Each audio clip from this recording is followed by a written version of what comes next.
Bonjour, je vous emmène sur les routes du centre Val-de-Loire, à la rencontre des acteurs pour la planète par les travaux publics.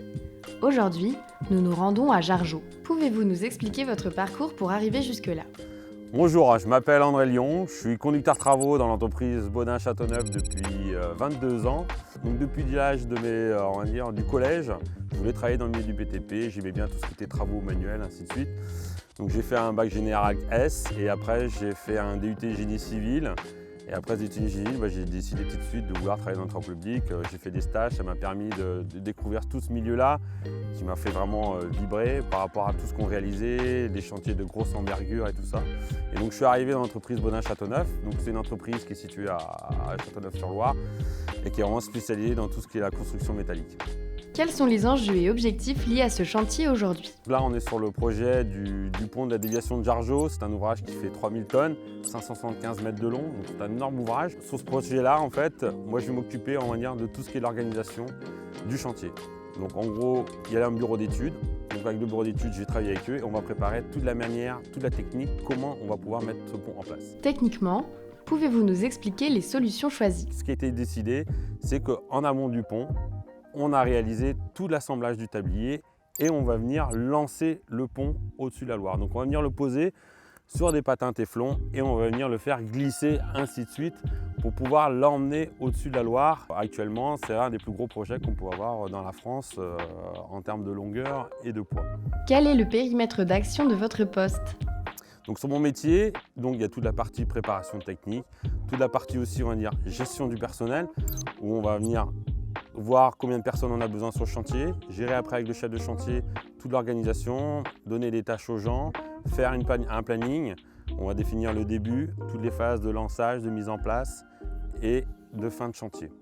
Prévoir aussi tout ce qui est matériel important. On aura des grues, ici on a des gros portiques roulants, on a des Manitou, des nacelles. Donc il faut prévoir tout ce matériel qui ont quand même un certain coût et de voir en gros si on rentre ou pas dans les budgets et essayer d'économiser si on peut, ainsi de suite. Et après aussi organiser tout ce qui est transport, parce qu'en gros ici cette charpente-là, vous voyez, elle est assez énorme. Comment elle est arrivée ici? Donc elle est fabriquée chez nous dans nos ateliers et elle est coupée en morceaux. Donc après il faut organiser tous ces tronçons de morceaux de tablier, il faut pouvoir venir les faire livrer ici. Donc il y a toute une organisation après avoir avec des gens du département sur la route.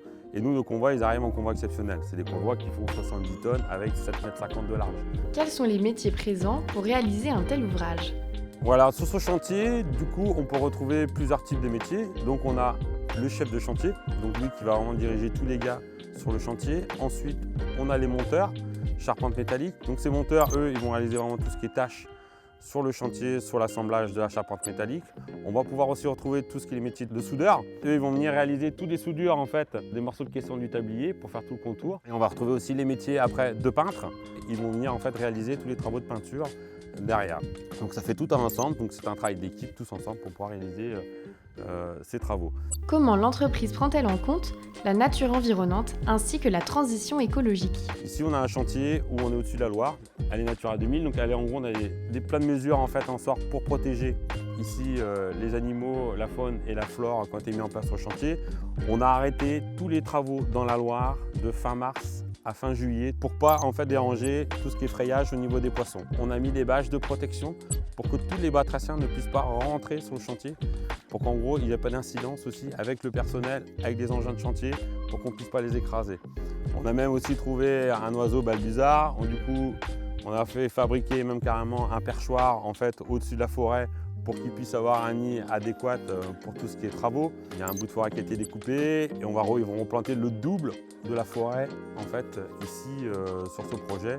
On fait énormément de tri, on a 5-6 bennes, donc on va trier le bois, le métal, les plastiques, ainsi de suite, en faire en sorte que tout soit bien trié et que ça reparte correctement. Après, on fait attention pour qu'il n'y ait pas de produits chimiques qui tombent, ainsi de suite. On utilise très peu de produits chimiques maintenant sur les chantiers et on utilise des bacs de rétention, ainsi de suite, pour faire attention qu'il n'y ait pas d'incidence au niveau de la pollution sur le chantier. Quelle place pour les femmes au sein de votre entreprise de travaux publics ? On a de plus en plus de femmes. Actuellement sur le chantier, on a Julie qui est stagiaire, qui travaille avec tous les gars de chantier depuis un mois et on sent qu'il est vraiment motivé et qui plaît. Donc, on a des chargés d'affaires aussi dans l'entreprise qui s'occupent de chantier, qui est là depuis 20 ans mais avec qui je travaille et qui s'occupent de chantier un peu partout sur toute la France.